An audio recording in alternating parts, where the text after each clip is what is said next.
El aire en Florencia, en los albores del siglo XVI, era una mezcla embriagadora de incienso de las iglesias, el aroma terroso del Arno y el dulce perfume de los jazmines que trepaban por los muros de piedra. La ciudad, cuna del Renacimiento, palpitaba con una vida vibrante, un torbellino de genio artístico, intriga política y opulencia desmedida. Las cúpulas de Brunelleschi se alzaban majestuosas hacia el cielo azul, compitiendo con la altura de las torres de los palacios, mientras que en las calles empedradas, el bullicio de los mercados se mezclaba con el tintineo de los orfebres y el murmullo de los eruditos. Era una época de esplendor, pero también de sombras, donde el poder se tejía con hilos de oro y de sangre, y donde el linaje, más que cualquier otra cosa, dictaba el destino. En el corazón de este universo resplandeciente y peligroso residía la familia Medici, cuyo nombre era sinónimo de riqueza, influencia y un dominio casi absoluto sobre la República Florentina. Habían financiado papas, reyes y los más grandes artistas de su tiempo, convirtiendo a Florencia en un faro cultural para toda Europa. Pero incluso los Medici, con todo su poder y su vasta fortuna, no podían escapar a las caprichosas y a menudo crueles jugadas del destino.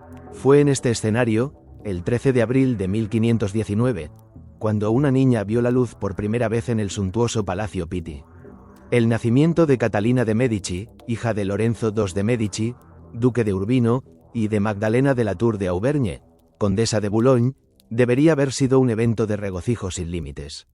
Después de todo, representaba la continuación de una de las líneas más ilustres y poderosas de Italia. Sin embargo, el júbilo fue efímero, ahogado por una tragedia que se cernió sobre la cuna de la pequeña como una sombra profética. Magdalena, su madre, una joven noble francesa de delicada belleza y linaje real, sucumbió a la fiebre puerperal apenas unas semanas después del parto. Su aliento se extinguió suavemente en la quietud de la noche, dejando un vacío inmenso y un luto prematuro en los pasillos de mármol. El palacio, que antes había resonado con la alegría del nacimiento, ahora se llenaba con el eco de los lamentos y el susurro de las oraciones fúnebres. Pero el destino, con una crueldad que parecía ensañarse con la recién nacida, no se detuvo ahí. Menos de un mes después de la muerte de Magdalena, Lorenzo, el padre de Catalina, también fue reclamado por una enfermedad devastadora, la sífilis, que había corroído su cuerpo y su espíritu. El duque de Urbino, el último descendiente legítimo de la rama principal de los Medici, se desvaneció, dejando a su hija, una infanta de apenas un mes, huérfana de padre y madre. Catalina, una pequeña criatura envuelta en sedas y encajes, ignoraba el cataclismo que había arrasado con su familia. Era una bebé regordeta, de ojos grandes y oscuros que ya prometían una mirada penetrante, y una cabellera castaña que asomaba bajo los delicados gorros. Pero su existencia, desde el primer aliento, estuvo marcada por la pérdida y la inestabilidad. Se convirtió en la duquesa de Urbino, la última heredera legítima de una estirpe de banqueros convertidos en príncipes, y por ello, una pieza inestimable en el tablero de ajedrez político de Europa.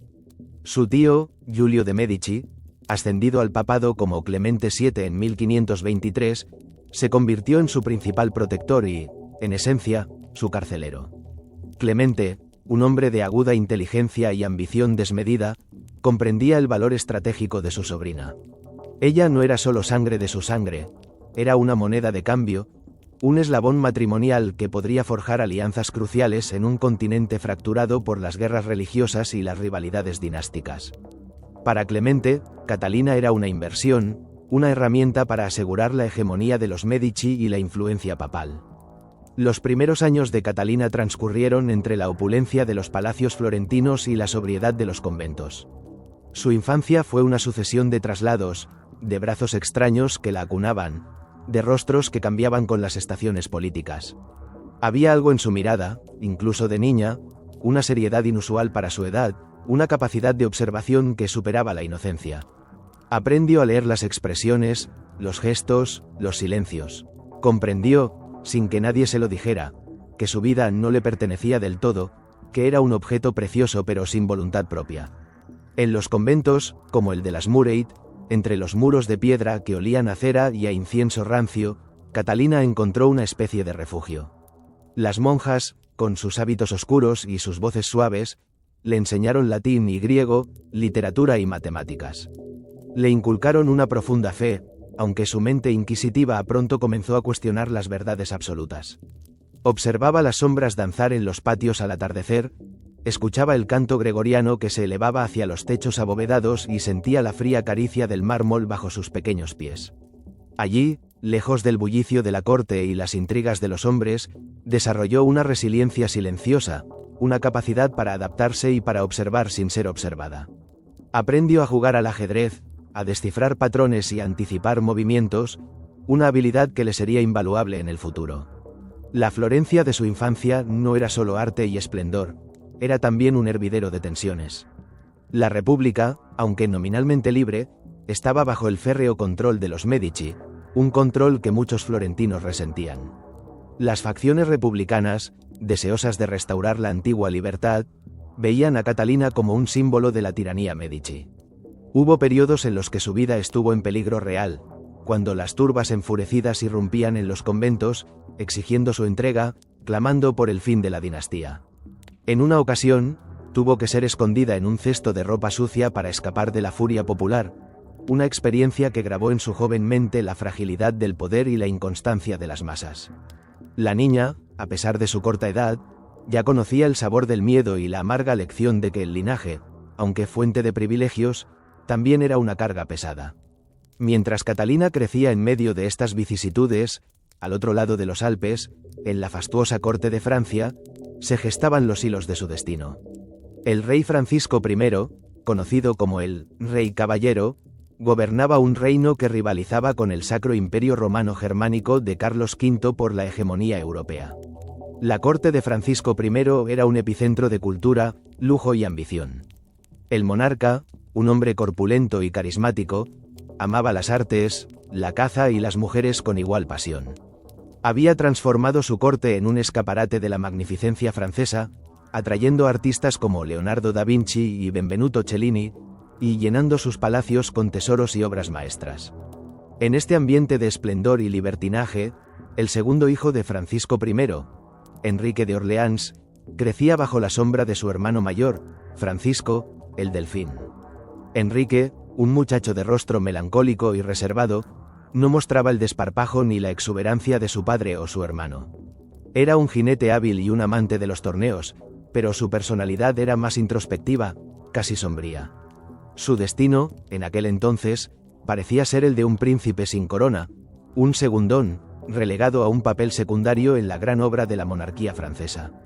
Sin embargo, Enrique no estaba solo en su mundo. Desde su adolescencia, su corazón y su mente estaban irrevocablemente unidos a una mujer que era casi 20 años mayor que él, Diana de Poitiers, duquesa de Valentinois. Diana, una belleza madura de porte regio y una inteligencia aguda, había cautivado al joven príncipe. Su influencia sobre Enrique era total, una presencia constante que eclipsaría a cualquier otra mujer en su vida, incluida la futura esposa que la política le impondría. Diana no era solo una amante, era una consejera, una mentora, una segunda madre para el príncipe, y su poder en la corte francesa era innegable, tejido con hilos de seda y acero, una fuerza a tener en cuenta para cualquiera que osara acercarse al futuro rey. Clemente VII, el Papa Medici, observaba este panorama europeo con la perspicacia de un jugador de ajedrez experimentado. Necesitaba aliados. La amenaza del emperador Carlos V, que ya había saqueado Roma en 1527, era palpable. Un matrimonio con la Casa Real francesa no solo elevaría el prestigio de su sobrina, sino que también aseguraría una alianza poderosa para el papado y, por extensión, para los Medici. La pequeña Catalina, la huérfana de Florencia, se convirtió así en la pieza clave de una compleja maniobra diplomática. Las negociaciones fueron largas y delicadas. Francisco I, aunque deseoso de una alianza con el Papa, dudaba en aceptar a una Medici como nuera. A pesar de su noble cuna, Catalina era considerada por muchos como una mercader, ennoblecida, y su dote, aunque considerable, no compensaba del todo la falta de un linaje real indiscutible en las cortes europeas más antiguas. Sin embargo, Clemente VII era un negociador astuto. Ofreció no solo una dote fabulosa de 100.000 escudos de oro, sino también las ciudades de Parma y Piacenza, y la promesa de un apoyo papal incondicional. La oferta era demasiado tentadora para que Francisco I la rechazara, especialmente en un momento en que necesitaba desesperadamente un contrapeso al poder imperial. Así, en 1533, cuando Catalina tenía 14 años, el destino finalmente se reveló. Se acordó su matrimonio con Enrique de Orleans, el segundo hijo del rey de Francia. La noticia llegó a la joven Medici en el convento, envuelta en un halo de solemnidad y expectación. Para ella, significaba dejar atrás la incertidumbre de su infancia florentina y adentrarse en un mundo completamente nuevo, un reino distante y formidable. Los preparativos para el viaje y la boda fueron grandiosos, como correspondía a una unión de tal magnitud política. Se confeccionaron vestidos con las sedas más finas de Venecia, bordados con hilos de oro y perlas. Joyas centelleantes, heredadas de generaciones de Medici, fueron pulidas para la ocasión. Catalina, aunque joven, poseía una inteligencia aguda y una notable capacidad para observar y aprender. Sabía que se esperaba de ella que fuera una esposa dócil, una madre prolífica y una figura decorativa. Pero en su interior, la joven que había sobrevivido a la pérdida, al miedo y a la inestabilidad, albergaba una voluntad de hierro, forjada en la adversidad. El viaje a Marsella para el encuentro con la corte francesa fue una odisea de esplendor. Clemente VII acompañó personalmente a su sobrina, una muestra de la importancia que otorgaba a esta alianza. A bordo de la galera papal, Catalina observaba el azul profundo del Mediterráneo, sintiendo la brisa salada en su rostro y el vaivén de la embarcación bajo sus pies. Era un viaje hacia lo desconocido, hacia un futuro incierto pero lleno de promesas y peligros. Cuando finalmente desembarcó en Marsella, la joven Medici se encontró con un espectáculo de opulencia que superaba incluso la magnificencia florentina.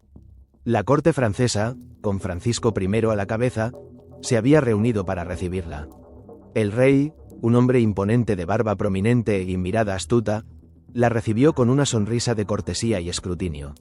A su lado, su hijo Enrique, el futuro esposo de Catalina, un joven de 18 años, pálido y de semblante serio, la observaba con una mezcla de curiosidad y desinterés. Enrique ya estaba bajo el hechizo de Diana de Poitiers, una mujer que, a pesar de sus 40 años, poseía una belleza resplandeciente y una presencia magnética. Diana, con su piel de alabastro y sus cabellos oscuros, se movía entre la corte con una gracia inigualable. Su influencia sobre el príncipe era un secreto a voces, una verdad incómoda que Catalina no tardaría en comprender. La boda se celebró con un boato extraordinario en la iglesia de Saint-Ferréol-les-Augustins en Marsella. Los salones resonaban con música, risas y el tintineo de las copas.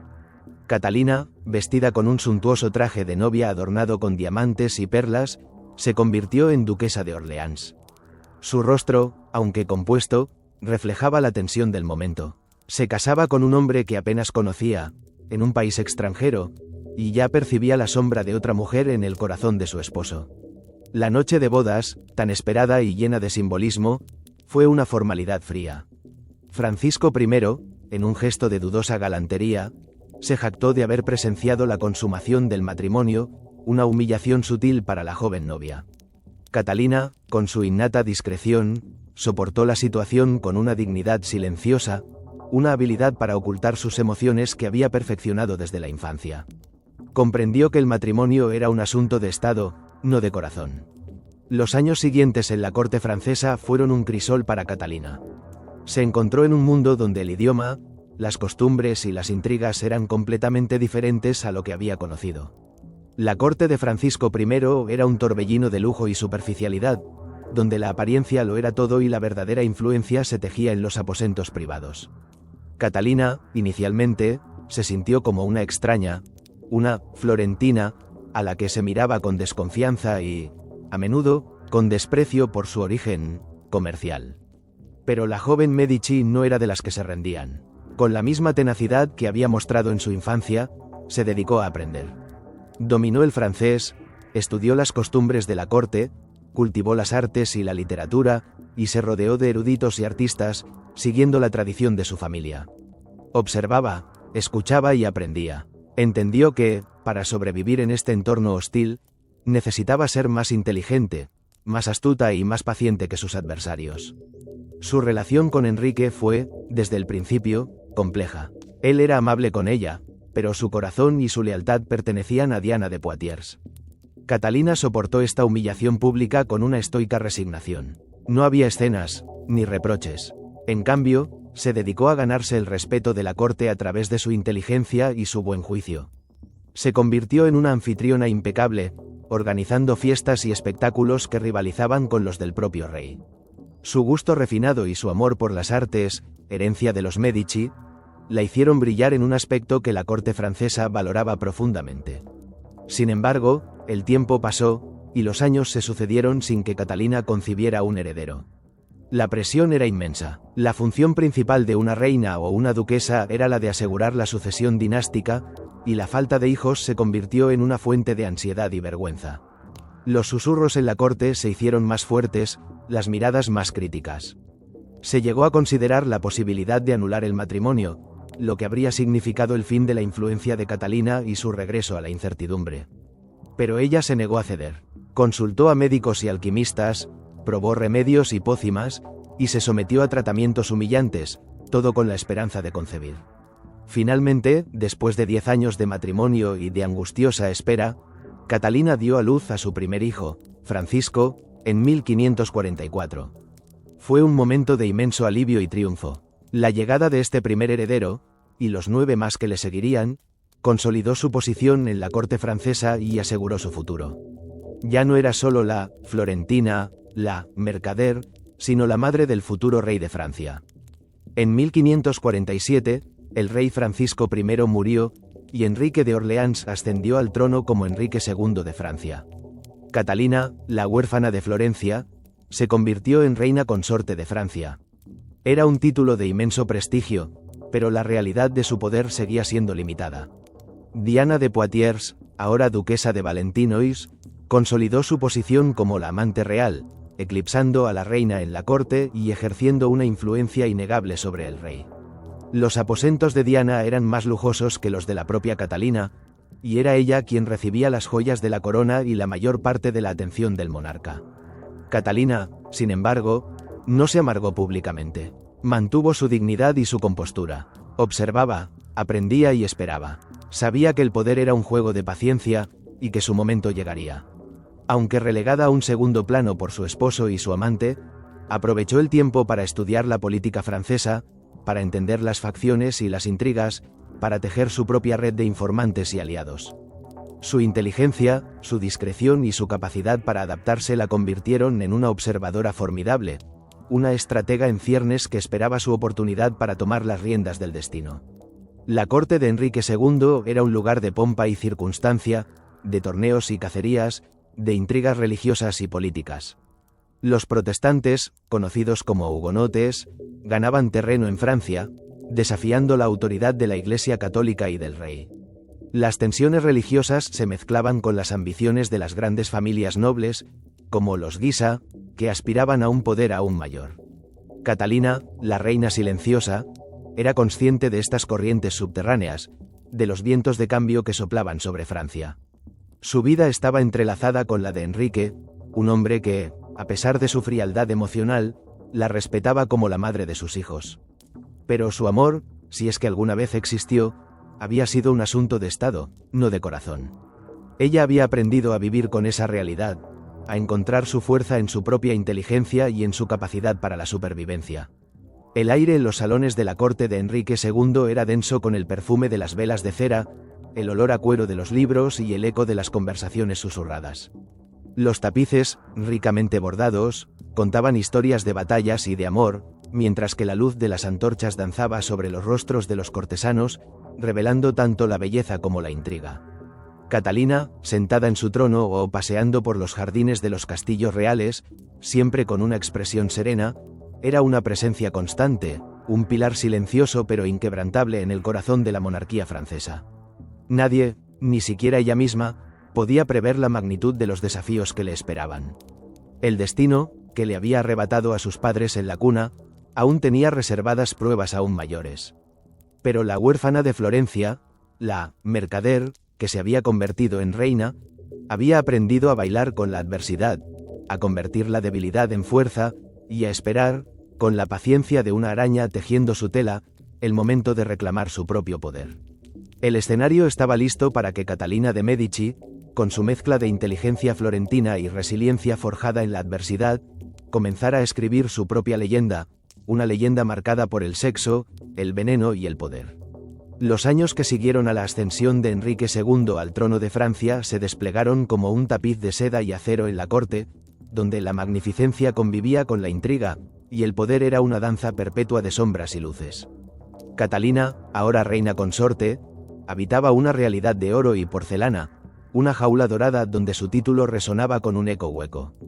Su vida era una coreografía de deberes reales, una sucesión interminable de ceremonias, banquetes y recepciones, en las que su presencia era indispensable pero su voz rara vez escuchada. Se movía entre los salones de los castillos reales Blois, Fontainebleau, Saint-Germain-en-Laye con una dignidad inquebrantable, su rostro una máscara de serena compostura que rara vez traicionaba la tempestad de pensamientos que bullía en su interior.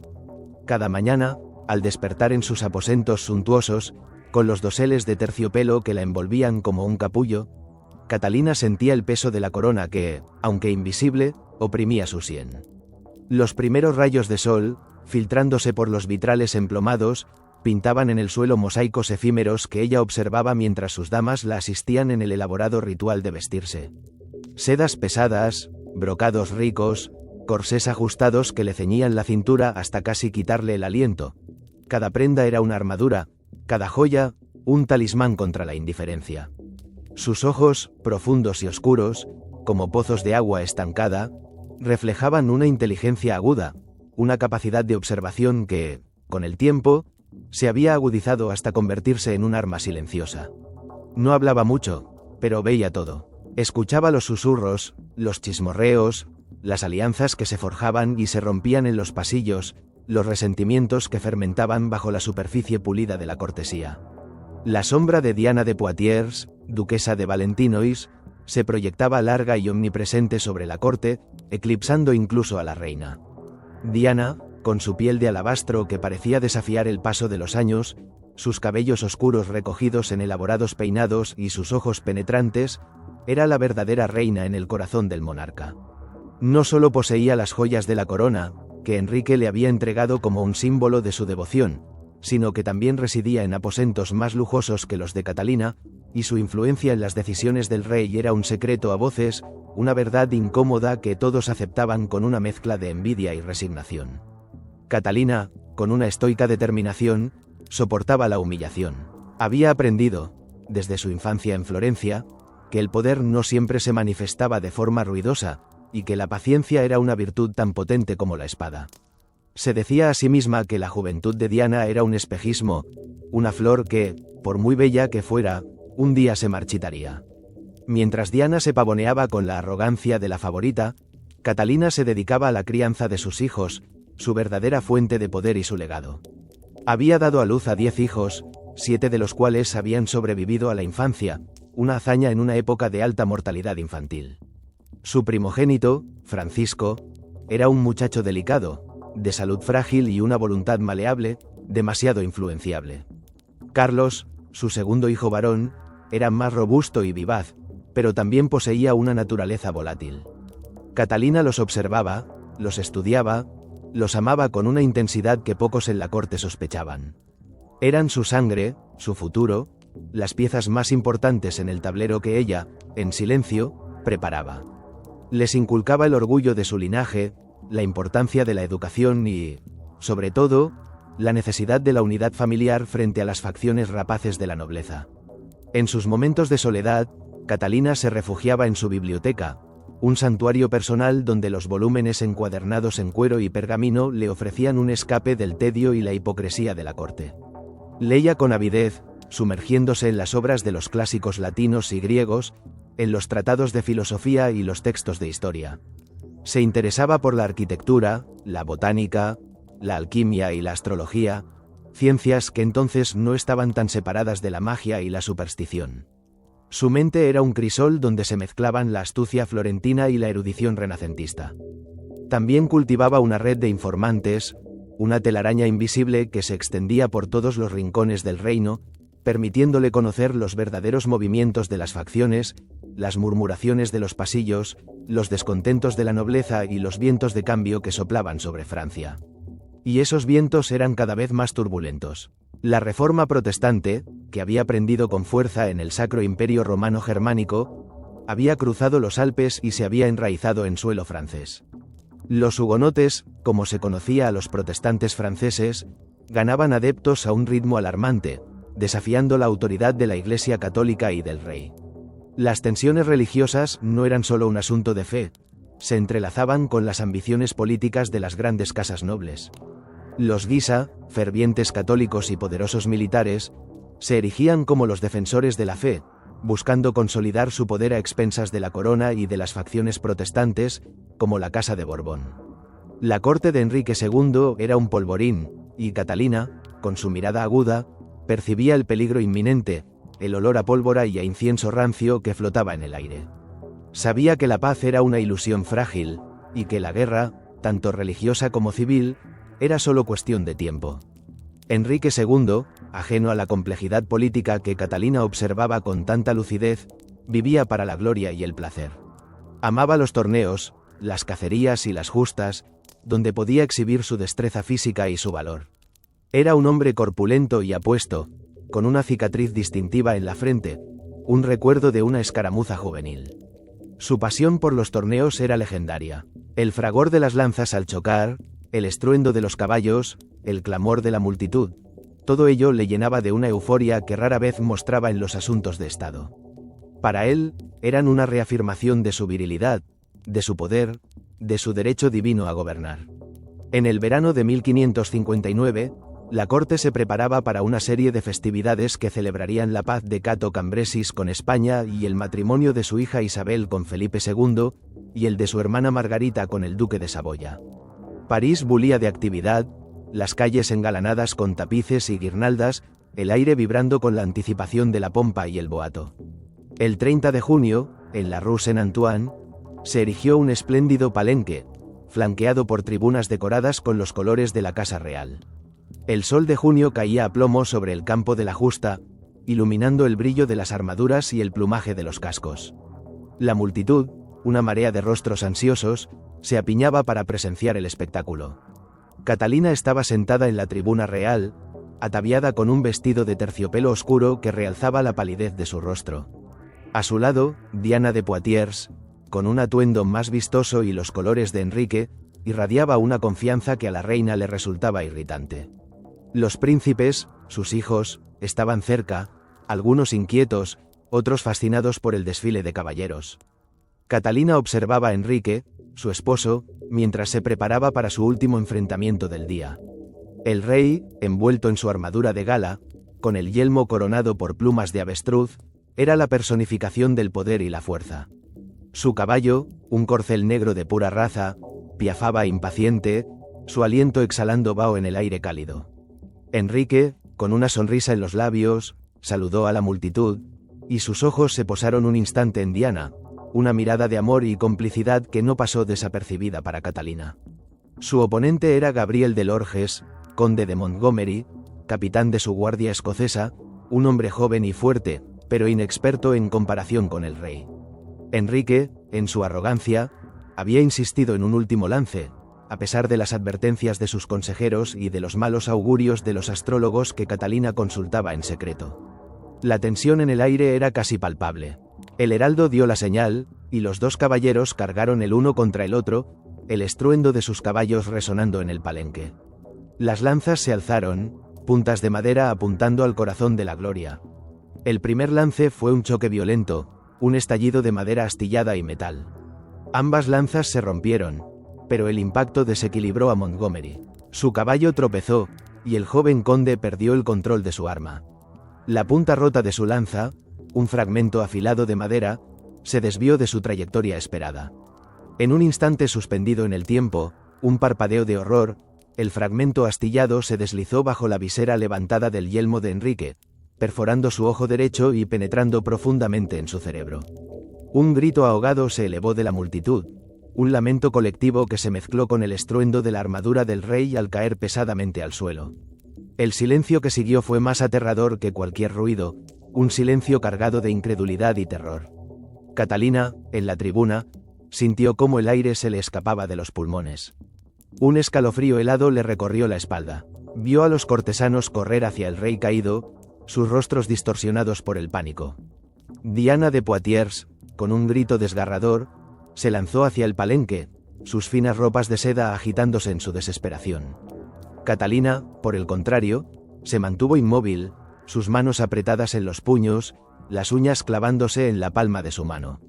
La sangre fría de los Medici corrió por sus venas, dictándole la compostura. Observaba el caos que se desataba, el cuerpo inmóvil de Enrique, los médicos que se apresuraban con sus escasos conocimientos y herramientas rudimentarias. El rey fue trasladado al cercano palacio de Tournelles, su residencia en París. Los aposentos, que minutos antes habían resonado con risas y brindis, ahora se llenaban del murmullo de las oraciones y el gemido ahogado de Enrique. Los días que siguieron fueron un purgatorio de agonía y desesperación. Enrique yacía en su lecho, su rostro hinchado y desfigurado, un ojo cubierto por un vendaje ensangrentado. Los médicos, impotentes, intentaron extraer los fragmentos de madera, incluso experimentando en las cabezas de criminales condenados para entender la trayectoria de la lanza. El olor a medicamentos, a sangre y a sudor impregnaba la habitación, sofocante y nauseabundo. Catalina, la reina, se sentó al lado de su esposo, día y noche, velando su lecho. No era un acto de amor romántico, sino de deber y de estrategia. Era la madre de los herederos, la consorte legítima. Su presencia allí era una declaración silenciosa de su posición, una afirmación de su derecho. Diana de Poitiers, por su parte, fue desterrada de la cabecera del rey. Su poder se desvaneció con la misma rapidez con la que había llegado. El acceso le fue negado, sus joyas de la corona le fueron exigidas. La duquesa, que había reinado en la corte por más de 20 años, se encontró de repente sola, despojada de su influencia, su belleza marchitándose bajo el peso de la angustia y el ostracismo. Catalina no pronunció una palabra de triunfo, no permitió que la más mínima mueca de satisfacción alterara su semblante. Solo observaba, su mirada, más penetrante que nunca, registrando cada detalle de la caída de su rival. El 10 de julio de 1559, 10 días después del fatídico torneo, Enrique II exhaló su último aliento. El rey murió de una septicemia, su cuerpo finalmente sucumbiendo a la herida fatal. La noticia corrió como un reguero de pólvora por París, sumiendo a la corte en un luto oficial y a la ciudad en un silencio reverente. Para Catalina, la muerte de Enrique fue el fin de una era y el comienzo de otra. El marido que nunca la había amado de verdad, pero que le había dado hijos y un título, se había ido. Y con su partida, el camino hacia su propio poder se abría ante ella, un camino que no había buscado, pero para el que, sin saberlo, se había estado preparando toda su vida. El luto fue un manto negro que cubrió la corte. Catalina, vestida de riguroso negro, una costumbre que adoptaría por el resto de su vida, se convirtió en la reina viuda. Pero no era una viuda desvalida, era la madre del nuevo rey, Francisco II. El trono de Francia, que había pasado de padre a hijo, ahora recaía sobre los hombros de un adolescente de 15 años, un muchacho frágil y enfermizo, dominado por la ambición de su esposa, María Estuardo, y los tíos de esta, la poderosa y ultracatólica familia Guisa. Francisco II era el títere perfecto para los Guisa. Francisco de Guisa, el general victorioso, y Carlos de Guisa, el cardenal ambicioso, se apresuraron a tomar las riendas del gobierno, marginando a Catalina y a los príncipes de la sangre, los Borbones. El joven rey, débil de carácter y de cuerpo, apenas podía tomar una decisión sin la guía de sus tíos. Catalina, aunque ahora era reina madre, se encontró de nuevo relegada a un segundo plano, su influencia limitada por la férrea mano de los Guisa. Pero la Catalina de 14 años que llegó a Francia, aquella mercader, que había soportado la humillación de Diana de Poitiers y la indiferencia de su esposo, ya no existía. La adversidad había forjado una mujer diferente, una estratega nata, cuya paciencia y astucia eran subestimadas por sus adversarios. Observaba a los Guisa con una mezcla de cautela y desprecio. Veía su sed de poder, su arrogancia, su desprecio por las demás facciones. Sabía que su reinado sería efímero, que su control sobre Francisco era precario, y que la balanza del poder podía inclinarse en cualquier momento. En los salones del Louvre, donde ahora residía la corte, el aire era espeso con el aroma de las velas y el eco de las conspiraciones. Los Guisa consolidaban su poder, nombrando a sus partidarios en los puestos clave, marginando a la nobleza tradicional. Catalina, en apariencia, se mantenía al margen, una figura de luto silenciosa y observadora. Pero su mente trabajaba sin descanso. Se reunía en secreto con sus consejeros de confianza, con aquellos que veían con recelo el ascenso de los Guisa. Escuchaba las quejas de los nobles descontentos, las súplicas de los hugonotes perseguidos. Comprendía que el desequilibrio creado por los Guisa no podía durar. La salud de Francisco II era un tema de constante preocupación. El joven rey sufría de fiebres recurrentes, de una tos persistente y de una debilidad general que no presagiaba un largo reinado. Catalina, con una mezcla de angustia maternal y cálculo político, velaba por su hijo, pero también era consciente de que su muerte significaría un cambio radical en el panorama político. Si Francisco moría sin herederos varones, el trono pasaría a su siguiente hijo, Carlos IX, un niño de apenas 10 años. Y un rey niño significaba una regencia en la que la reina madre, Catalina de Medici, tendría un papel central. Los pasillos del Louvre, vastos y laberínticos, se convirtieron en el tablero de ajedrez de Catalina. Cada noble, cada cortesano, cada rumor era una pieza en su juego. Se dedicó a cultivar alianzas, a sembrar dudas sobre la ambición de los Guisa, a proteger a sus hijos menores de la influencia de la facción dominante. Su educación florentina, su conocimiento de Maquiavelo y su experiencia en la intriga política de los Medici, la habían preparado para este momento. Había aprendido que el poder no se toma, sino que se gana, a menudo de forma sutil, con paciencia y con una inteligencia superior. La corte, sin embargo, la seguía viendo como una extranjera, una mujer que, a pesar de su título, no era plenamente francesa. Sus costumbres italianas, su amor por el arte y la cultura, sus maneras reservadas, todo ello la distinguía de la nobleza francesa, ruidosa y orgullosa. Pero esa misma diferencia le otorgaba una ventaja: la subestimaban. Creían que era una mujer débil, una viuda afligida, incapaz de enfrentarse a la fuerza de los Guisa.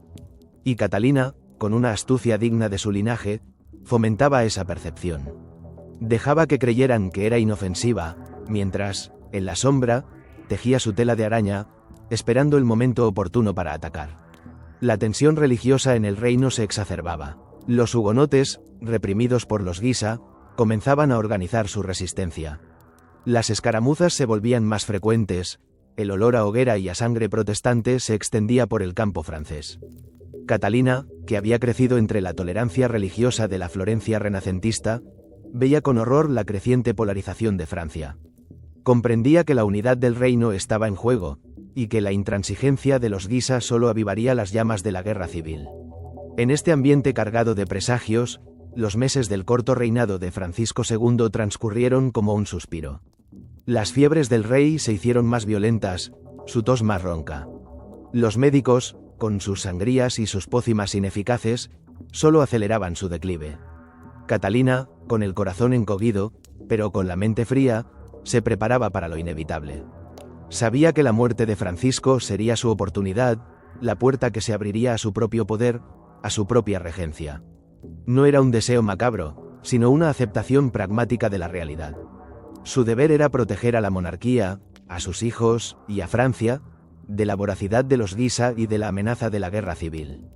En diciembre de 1560, en el frío y sombrío castillo de Orleans, Francisco II, el joven rey, exhaló su último suspiro.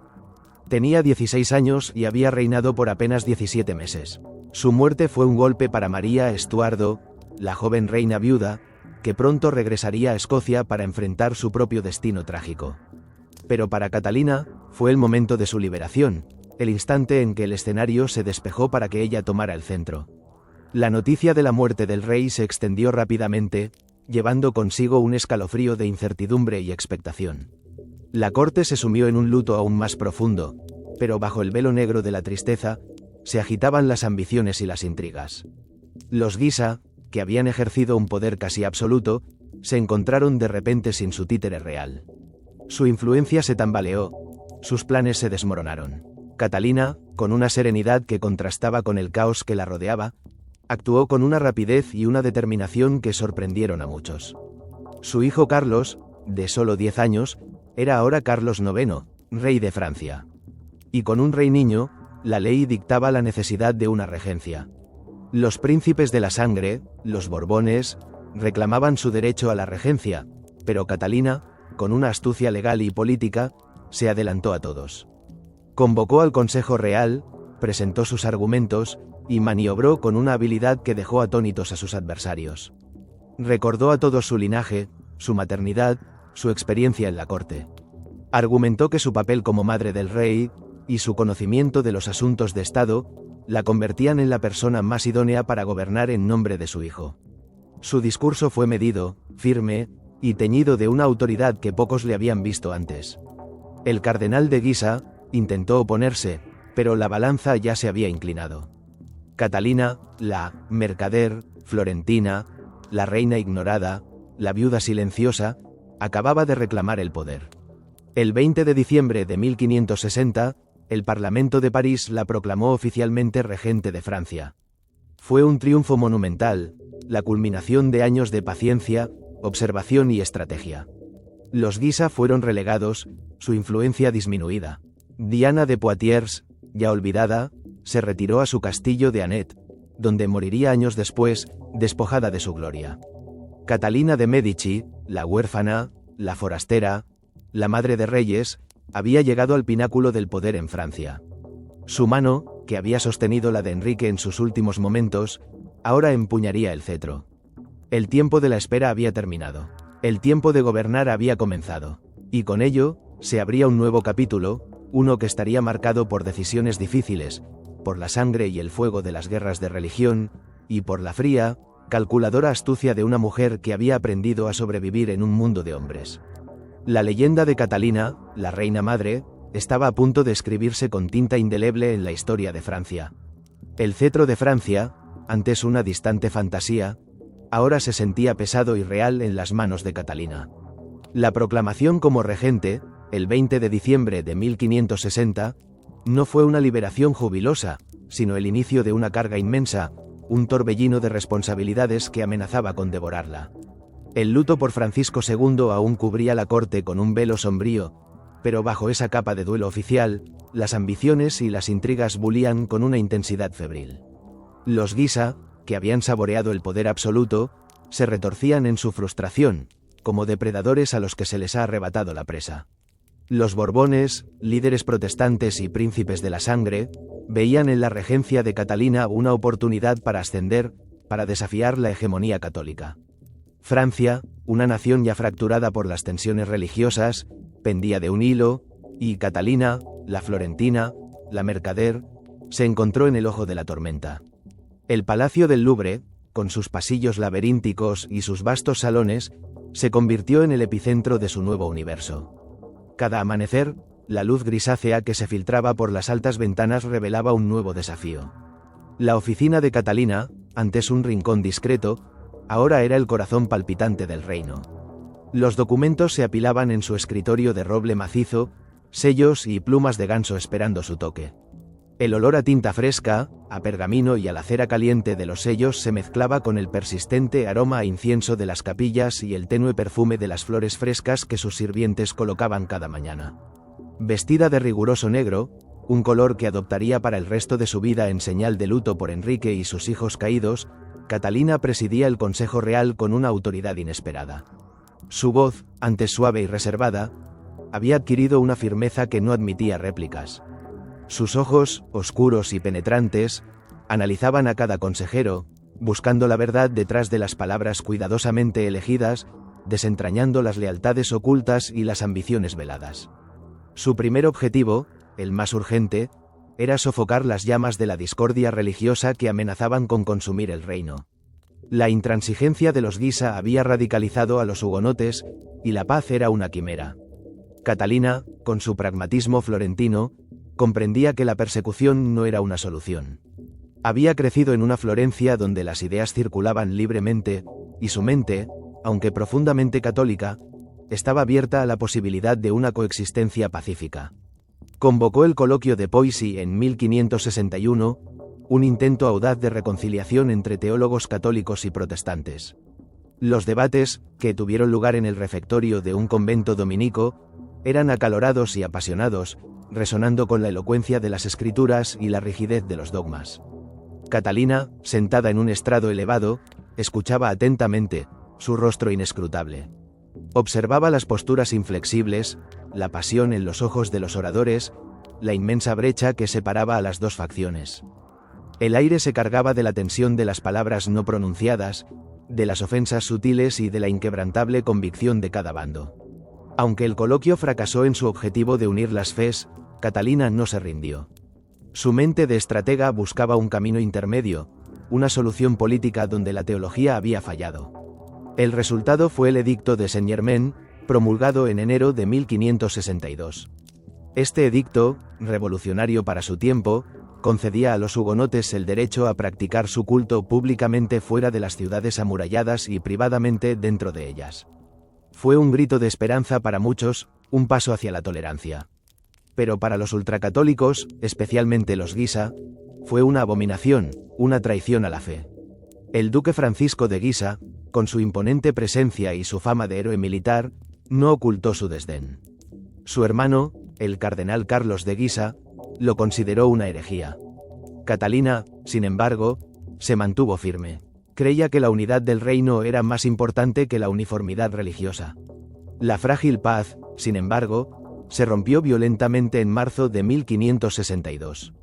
En la pequeña localidad de Bassi, en la Champaña, el duque Francisco de Guisa y sus hombres encontraron a una congregación hugonote celebrando un culto en un granero, contraviniendo, según él, las provisiones del edicto. Lo que siguió fue una masacre brutal. Las espadas de los soldados se tiñeron de sangre, los gritos de los fieles se mezclaron con los disparos de los arcabuces. Más de 60 hugonotes fueron asesinados, y un centenar más resultaron heridos. La noticia del masacre de Bassi se extendió como un reguero de pólvora por toda Francia, encendiendo la mecha de la Primera Guerra de Religión.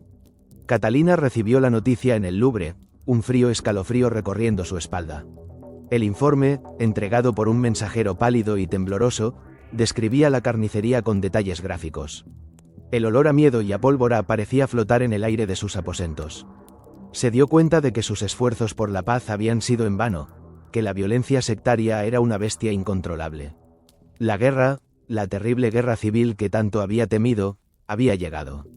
Francia se desangraría, y ella, la regente, cargaría con el peso de esa responsabilidad. Los años que siguieron fueron un torbellino de batallas, asedios y tratados de paz efímeros, seguidos de nuevas explosiones de violencia. Catalina, con su hijo Carlos IX, un niño cada vez más volátil y susceptible a las influencias, se movía constantemente, huyendo de un asedio a otro, tratando de mantener la autoridad real.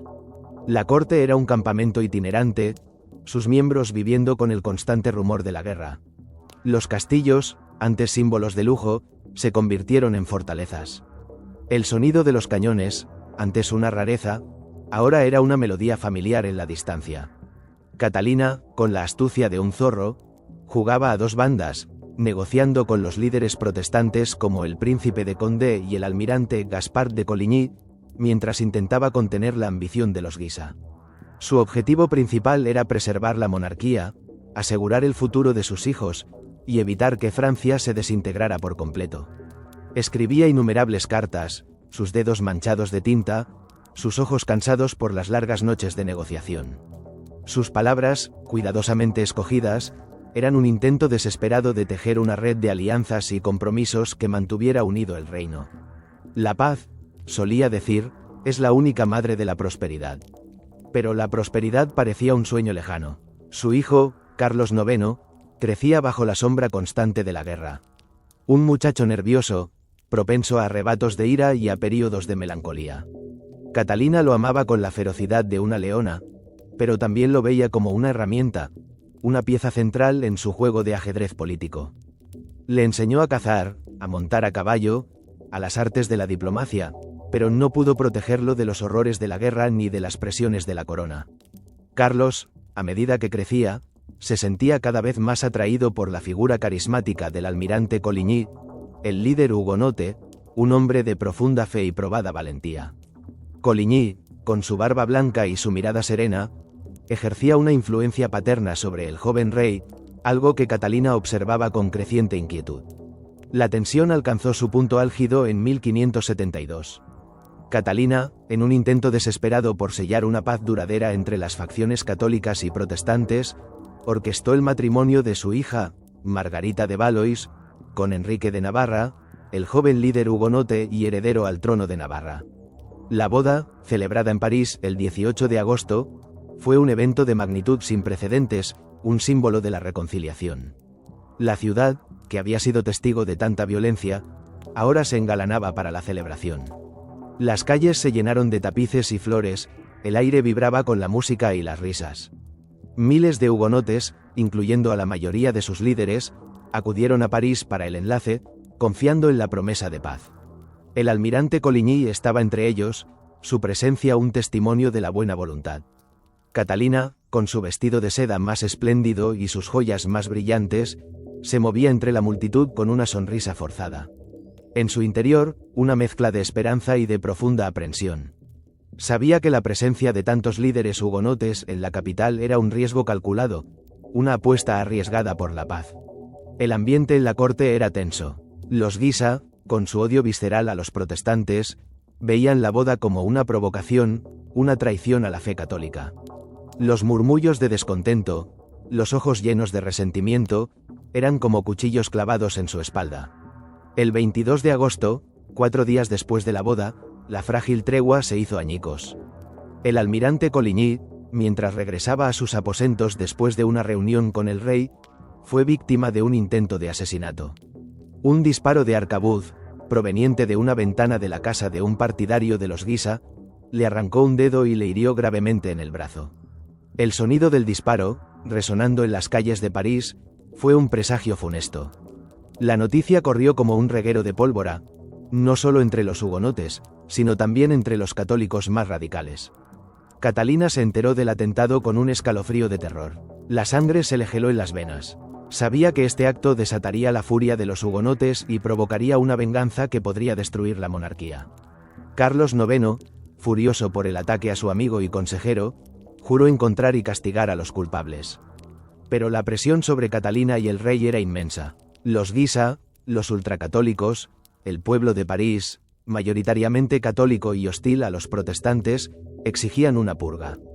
Temían una revuelta hugonote. Los rumores de un complot protestante para derrocar al rey y a la familia real se extendían como una plaga. La noche del 23 de agosto, víspera de San Bartolomé, Catalina se reunió con su hijo Carlos IX y los principales miembros del Consejo Real en el Louvre. La habitación estaba iluminada con la luz parpadeante de las antorchas, proyectando sombras danzantes en las paredes cubiertas de tapices. El aire era denso, cargado de miedo, desesperación y un sentido inminente de fatalidad. La lluvia golpeaba los cristales de las ventanas, un ritmo monótono que acompañaba el latido frenético de sus corazones. Carlos IX, pálido y tembloroso, luchaba con la decisión. Sus ojos, llenos de angustia, se posaban en Catalina. Los Guisa, con Francisco a la cabeza, y otros líderes católicos, presionaban sin piedad. Argumentaban que Coligny y los líderes hugonotes estaban conspirando para derrocar al rey, que era necesario un golpe preventivo para salvar la monarquía y la fe católica. La sangre de los Guisa, que había sido derramada por los protestantes, clamaba venganza. El cardenal de Lorena, con su voz grave y autoritaria, invocaba el juicio divino contra los herejes. Catalina, sentada en silencio, escuchaba los argumentos, las súplicas, las amenazas veladas.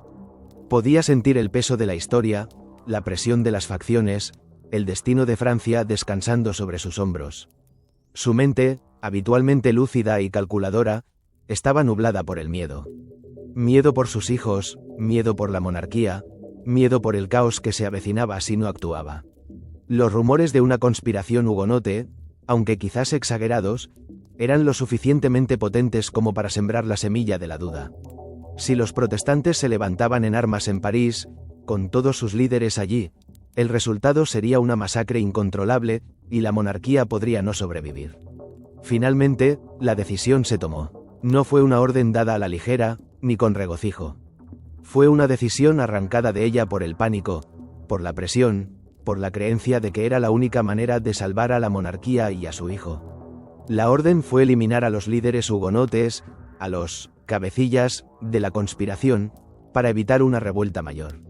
El rey Carlos IX, en un estado de histeria, gritó: «Matadlos a todos. Que no quede uno para reprochármelo después».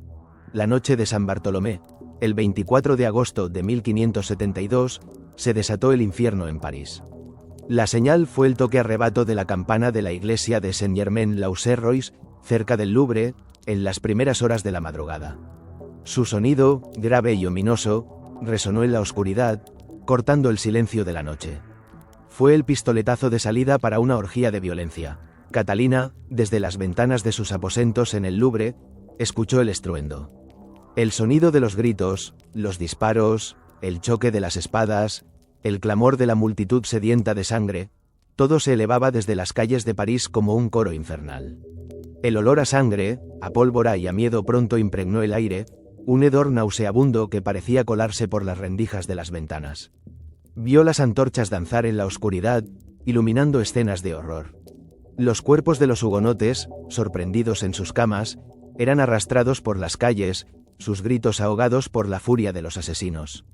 El almirante Coligny fue una de las primeras víctimas, su cuerpo despojado arrojado por la ventana de su casa, para ser mutilado por la turba. Enrique de Navarra, el recién casado esposo de Margarita, y el príncipe de Condé, fueron protegidos en el Louvre, obligados a convertirse al catolicismo para salvar sus vidas. Catalina, con una frialdad calculada, se aseguró de que el futuro de la monarquía, y el linaje de sus hijos, no se extinguiera. Pero el resto de París era un campo de matanza. La violencia se extendió más allá de los cabecillas, alcanzando a hombres, mujeres y niños hugonotes por igual. La sangre corrió por las calles, tiñendo el Sena de rojo. Catalina, con el rostro pálido y los ojos fijos en el caos exterior, no mostró emoción alguna en público. En su interior, sin embargo, el peso de la decisión la aplastaba. Era la regente, la madre de reyes, y había autorizado una masacre. ¿Era el precio necesario para la supervivencia de la monarquía? ¿Para la supervivencia de sus hijos? Esa noche, su alma quedó marcada con una mancha indeleble. La masacre de San Bartolomé no se limitó a París. Se extendió por las provincias, desatando una ola de violencia antiprotestante que duró semanas. Decenas de miles de hugonotes fueron asesinados en toda Francia. El mundo católico lo celebró como una victoria divina, el mundo protestante lo condenó como una atrocidad sin precedentes. El Papa Gregorio XIII mandó acuñar una medalla conmemorativa y celebrar un Te Deum. Felipe II de España se regocijó. Pero en Inglaterra, la reina Isabel I vistió de luto y condenó el acto. Catalina, con una frialdad y una determinación férreas, se dedicó a justificar la masacre ante las cortes europeas. Envió embajadores, escribió cartas, argumentando que había sido una medida preventiva contra una conspiración hugonote para derrocar al rey. La reputación de Francia, y la suya propia, quedaron manchadas para siempre. La Reina Negra, como la apodaron algunos, se convirtió en el símbolo de la intriga maquiavélica, de la crueldad política. Pero el acto, lejos de traer la paz, solo recrudeció las guerras de religión. La confianza entre católicos y protestantes quedó destruida por completo. Los hugonotes, lejos de ser aniquilados, se radicalizaron aún más, luchando con una nueva ferocidad por su supervivencia. Francia se sumió en un abismo de guerra civil que duraría décadas. Carlos IX, el joven rey que había dado la orden, quedó traumatizado por los eventos de esa noche. La culpa, el horror y el remordimiento lo persiguieron hasta el final de sus días. Su salud, ya frágil, se deterioró rápidamente. Se le veía pálido, con fiebres constantes y una tos que lo consumía. Catalina lo cuidó con una ternura maternal, pero no pudo aliviar el peso de su conciencia. El rey, atormentado por las visiones de la masacre, murió en 1574, apenas 2 años después de San Bartolomé, a la edad de 23 años. Sus últimos días fueron un lamento constante, su rostro demacrado por el sufrimiento. La muerte de Carlos IX sumió a Catalina en un nuevo luto, pero también significó el ascenso de su tercer hijo, Enrique III, al trono. Otro rey, otra regencia, otro capítulo en la interminable lucha por el poder y la estabilidad. Pero el alma de Catalina, la estratega, la madre de reyes, había cambiado para siempre en la noche de San Bartolomé. Había cruzado un umbral, había tomado una decisión que la perseguiría, y que la historia jamás olvidaría. El precio del poder, lo sabía ahora, era a menudo la condenación, la soledad y la sangre. Pero Francia, la monarquía, sus hijos, ¿no lo valían? Esa era la pregunta que la atormentaría en la oscuridad de sus noches, mientras los ecos de los gritos de San Bartolomé resonaban en su memoria. El aroma a incienso, antes reconfortante, ahora le recordaba la sangre derramada en nombre de la fe. El poder, ese poder que tanto había anhelado, se había revelado como una espada de doble filo, y ella, Catalina de Médici, la reina madre, la había empuñado sin temblar. El vértice había sido alcanzado, la encrucijada había sido tomada, y el camino de Francia, y el suyo propio, ya no tendría vuelta atrás. El invierno de 1574 se cernió sobre Francia con una frialdad que parecía calar hasta los huesos del reino. La muerte de Carlos IX, el joven rey atormentado por las sombras de San Bartolomé, había dejado un vacío gélido en el trono. Apenas 23 años, su vida se había extinguido en el castillo de Vincennes, consumida por fiebres y una hemorragia incesante que teñía de rojo sus pañuelos. Catalina de Médici, la reina madre, se encontraba de nuevo ante el lecho de muerte de un hijo, una escena que se había repetido con una frecuencia desoladora. Sus ojos, ya acostumbrados al luto perpetuo del negro que vestía desde la muerte de Enrique II, observaban el rostro demacrado de Carlos, buscando quizás algún atisbo de paz en su último aliento. Pero solo encontró el eco de la desesperación que había marcado sus últimos años. El aroma de las velas de cera, el incienso que las monjas quemaban para purificar el aire, y el fuerte olor a vinagre y hierbas medicinales llenaban la cámara mortuoria. Fuera, la nieve caía en silencio, cubriendo los jardines y los tejados con un manto blanco que parecía querer ocultar la brutalidad de los acontecimientos recientes. Catalina, imperturbable en su dolor, se mantuvo erguida. Cada pérdida, cada tragedia, la había forjado más, endureciendo su voluntad, pero también grabándole surcos invisibles en el alma. La muerte de Carlos, aunque esperada, era un golpe más para la dinastía Valois, un eslabón roto en la cadena que ella había luchado tan desesperadamente por mantener intacta. El siguiente en la línea de sucesión era Enrique, su tercer hijo, quien en ese momento ostentaba la corona de Polonia. La noticia de la muerte de Carlos IX fue enviada con urgencia a Cracovia, un viaje arduo y peligroso a través de una Europa convulsa. Mientras tanto, Catalina asumió la regencia de facto, una vez más, con la misma determinación férrea que había mostrado tras la muerte de su esposo. El poder, para ella, no era una ambición egoísta, sino un deber, una carga impuesta por el destino y por la necesidad de preservar la corona para sus hijos. Los pasillos del Louvre, que habían resonado con el dolor silencioso de la reina madre, ahora vibraban con el murmullo de las intrigas y las expectativas. Los Guisa, aunque momentáneamente contenidos, ya preparaban su siguiente movimiento, y los príncipes de la sangre, liderados por Enrique de Navarra, observaban con expectación. El regreso de Enrique de Polonia fue un acontecimiento que Catalina había anticipado con una mezcla de esperanza y aprensión.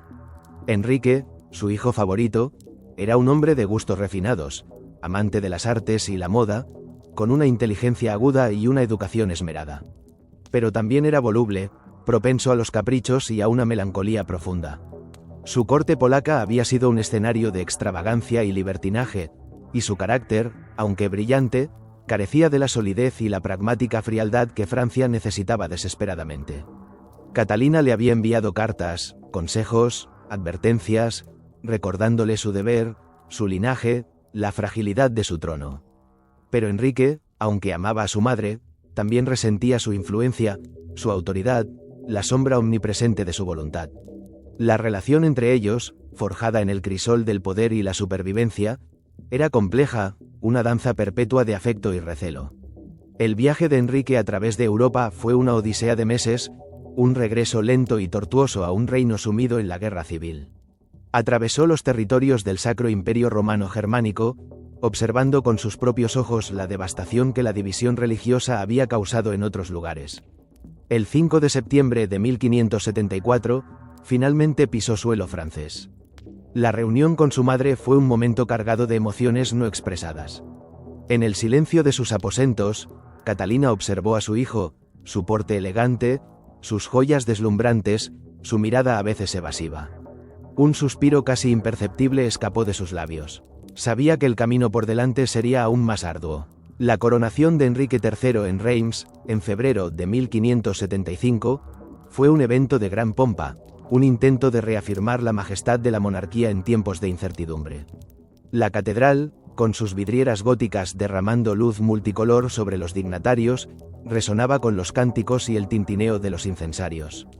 Pero la realidad del reino era sombría. Las guerras de religión, lejos de apaciguarse, se recrudecieron. El reinado de Enrique III sería conocido como la Guerra de los Tres Enriques, un conflicto fratricida que enfrentaría al rey católico, al líder de la Liga Católica y al líder hugonote. La nobleza, dividida y ambiciosa, era un torbellino de lealtades cambiantes y conspiraciones. Catalina, con la energía de una mujer mucho más joven, se dedicó a la diplomacia incansable. Viajó por todo el reino, a menudo en condiciones difíciles, bajo la amenaza constante de emboscadas. Sus carruajes, lujosos pero resistentes, se abrían paso por caminos polvorientos o embarrados, escoltados por una guardia cada vez más numerosa. El traqueteo de las ruedas sobre las piedras, el olor a caballo y a sudor de la escolta, el vasto y a menudo desolado paisaje francés, eran los compañeros constantes de sus viajes. Visitaba las provincias rebeldes, se reunía con los líderes protestantes, escuchaba sus quejas, negociaba treguas, ofrecía concesiones. Su astucia y su pragmatismo eran legendarios. No tenía miedo de sentarse a la mesa con sus enemigos, de escuchar sus demandas, de buscar un terreno común donde nadie más lo veía. La seda de sus vestidos se empolvaba en los caminos, y la elegancia de sus modales contrastaba con la rusticidad de los campamentos militares. Su escuadrón volante, de damas de compañía, jóvenes hermosas y cultivadas, no era solo un adorno. Eran una herramienta diplomática. Catalina las utilizaba para seducir a los nobles recalcitrantes, para obtener información, para ablandar voluntades. Los salones de los castillos reales, donde antes se celebraban bailes y banquetes, ahora eran el escenario de complejas negociaciones, donde el encanto femenino se mezclaba con la dureza de la política. El aire se cargaba del perfume de las damas, del tintineo de sus joyas, del susurro de sus sedas, todo ello contrastando con el olor a cuero, a sudor y a pólvora que traían los nobles de los campos de batalla.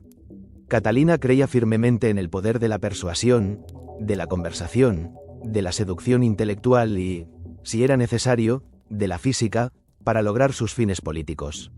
En 1576, Catalina logró negociar la paz de Messier, el edicto más liberal hasta la fecha, que concedía amplios derechos a los hugonotes. Fue un triunfo personal para ella, una demostración de su habilidad para encontrar soluciones donde otros solo veían la guerra. Pero la paz fue efímera. La reacción católica no se hizo esperar. La Liga Católica, un movimiento ultracatólico liderado por Enrique de Guisa, se formó con el objetivo de erradicar el protestantismo de Francia y asegurar una sucesión puramente católica. La Liga, con su fervor religioso y su apoyo popular, se convirtió en una amenaza directa para la autoridad real. El clamor de las masas en las ciudades, el sonido de las campanas de las iglesias llamando a la defensa de la fe, el fervor de las procesiones, todo ello creaba un ambiente de fanatismo que Catalina, con su mente pragmática, encontraba cada vez más difícil de controlar. Catalina observaba con creciente desesperación cómo su reino se desangraba. Sus hijos, los pocos que quedaban, eran una fuente constante de preocupación. Francisco, el duque de Anjou, su hijo menor y el último varón aparte de Enrique III, era un joven ambicioso y voluble, siempre buscando su propio poder, a menudo en contra de los intereses de su hermano y de la monarquía. Sus intrigas y sus aventuras militares en los Países Bajos y en Inglaterra eran una fuente constante de ansiedad para Catalina. Ella, la madre, se sentía como una tejedora incansable, remendando los hilos rotos de su familia y de su reino, mientras el tiempo y la adversidad deshilachaban sin piedad su obra. La preocupación maternal se mezclaba con la estrategia política, un nudo constante en el estómago que nunca la abandonaba. La salud de Catalina, aunque aún vigorosa para su edad, comenzaba a resentirse. Las largas horas de trabajo, los viajes constantes, el estrés incesante de la guerra y la intriga, dejaban su huella. Sus cabellos, antes castaños, se habían vuelto completamente blancos. Su rostro, surcado por profundas arrugas, reflejaba la sabiduría y la fatiga de una vida entera dedicada al poder.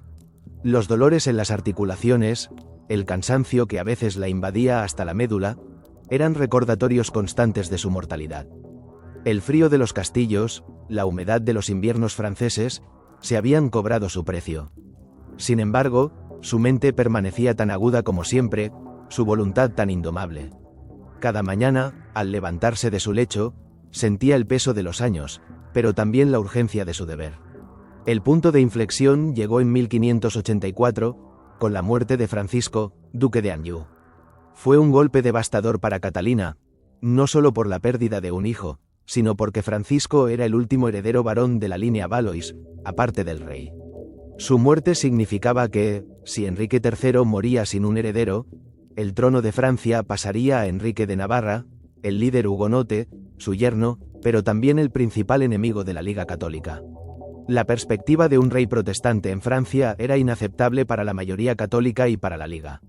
El sonido de las campanas de luto por Anjou resonó como una sentencia para la dinastía Valois. La muerte de Anjou desató una crisis de sucesión que sumió a Francia en el caos más profundo. La Liga Católica, apoyada por España, intensificó su presión, exigiendo a Enrique III que nombrara a un sucesor católico y que revocara todos los derechos de los hugonotes. París, la capital, se convirtió en un bastión de la Liga, con barricadas levantadas en las calles y el fervor religioso al borde de la insurrección. El olor a miedo y a fanatismo flotaba en el aire de la ciudad. Catalina, con una desesperación creciente, intentó mediar, intentó negociar. Suplicó a Enrique III que se reconciliara con Enrique de Navarra, que buscara una solución política. Pero el rey, cada vez más aislado y errático, se negaba a ceder. Sus minions, sus jóvenes favoritos, lo rodeaban, aislándolo de los consejos pragmáticos de su madre. La corte se había convertido en un teatro de la frivolidad y la intriga, mientras el reino se desmoronaba. El sonido de los laúdes y las risas vacías en los salones del Louvre contrastaba brutalmente con el clamor de las calles y el estruendo de las escaramuzas. En mayo de 1588, la Jornada de las Barricadas estalló en París. El pueblo, instigado por la Liga Católica, se levantó contra Enrique III, obligándolo a huir de la capital. Fue una humillación sin precedentes para la monarquía. Catalina, atrapada en el Louvre durante los disturbios, tuvo que negociar su propia salida de París con los líderes de la Liga. Su autoridad, su prestigio, su vida entera dedicada a la monarquía, parecían desvanecerse ante sus ojos. El olor a pólvora y a desesperación llenaba las calles, el eco de los gritos de la multitud era un lamento por la Francia que se desvanecía. La reina madre, la que había dominado la corte durante décadas, se encontró a merced de una turba enfurecida, su rostro una máscara de fría dignidad mientras negociaba su paso. Enrique III, sintiéndose traicionado y humillado, decidió tomar medidas drásticas. En diciembre de 1588, convocó a Enrique de Guisa y a su hermano, el cardenal de Lorena, a una reunión en el castillo de Blois. Catalina, con un presentimiento oscuro, intentó disuadir a su hijo de cometer una imprudencia. La voz de su madre resonó en los pasillos de Blois.